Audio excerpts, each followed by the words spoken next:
యాదాద్రి భువనగిరి జిల్లా చోటుపల్ తహసీల్దార్ కార్యాలయంలో గత 42 నెలల నుంచి బిల్లు రాకపోవడంతో తహసీల్దార్ కార్యాలయానికి ఈ రోజు తాళం వేసడం మనకు తెలిసింది.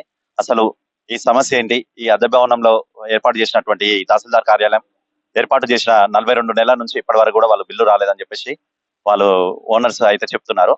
అసలు కారణం ఏంటో వాళ్ళ అడిగి తెలుసుకుందాం. ఇప్పుడు నేను అక్టోబర్ 20 ఇచ్చిన. మీకు ఎన్ని నెలల బిల్లు రావాలి?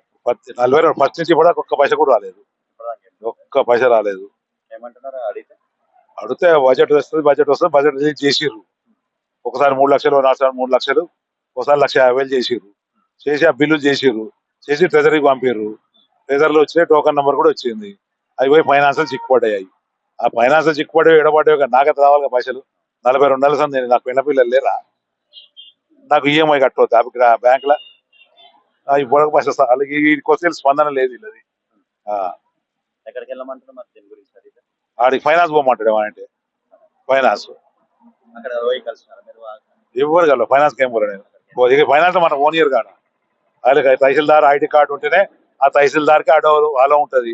లేకుంటే ఈయనకు ఆర్డీఓకి అలో ఉంటుంది.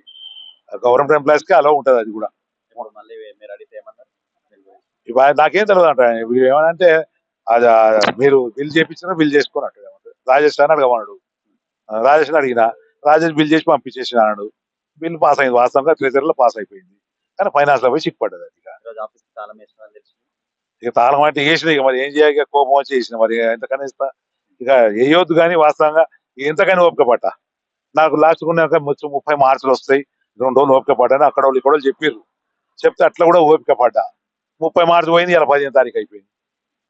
నాకు మళ్ళా ఏ చేతిలో లెక్కనే నా పాస్బుక్ తీసుకుర్రు, బ్యాంకులో పడతటే చేసారు. ఒక్క పైసా పడలేదు. ఈ రషీద్ అని వాళ్ళ ఇది బిల్డింగ్ వాళ్ళది. మేము తహసీల్ ఆఫీస్ 2020 నుంచి మేము ఇక్కడనే రెంట్కుంటున్నాం. వాళ్ళకి 2022 వరకు మనం బిల్డింగ్ రెంట్ పే చేసినాం. 1 ఇయర్ బిల్ రావాలి. దానికోసం వాళ్ళు వచ్చి అడిగారు. అంతే తప్ప వేరే ప్రాబ్లం లేదు. అది మేము ఫైనాన్షియల్ డిపార్ట్మెంట్ రాస్తున్నాం. రాసి అది రాగానే అమౌంట్ ఇచ్చేస్తాం. 42 months లో మనం 2 ఇయర్స్ బిల్ పే చేసినాం. ఎస్టో సబ్మిట్ చేసినాం. వాళ్ళకి ఆ టోకెన్ నెంబర్లు ఉన్నాయి, అన్ని ఉన్నాయి. మనకు రావాల్సింది 2022, 2023 ఒకటి రావాలి మనకి. అంటే అది కొద్దిగా ఫైనాన్స్ డిపార్ట్మెంట్ లాగా లేదు. ఎస్టీ ఆఫీస్ లో బిల్ పాస్ గవర్నమెంట్ వెయిటింగ్ అని వస్తుంది. ఇక రేపు ఎల్లుండో శాంక్షన్ కావచ్చు. నాకు తెలిసి ఈ మంత్ లోపల శాంక్షన్ జరుపుకుంటాం. నేనైతే వాళ్ళు శాంక్షన్ కాకపోతే మనం మళ్ళీ ఒకసారి మనం ఫైనాన్స్ డిపార్ట్మెంట్ కానీ కలెక్టర్ లెటర్ రాస్తాం. లెటర్ రాసి వాళ్ళకి వాళ్ళ రెంట్ వాళ్ళకి పే చేస్తాం.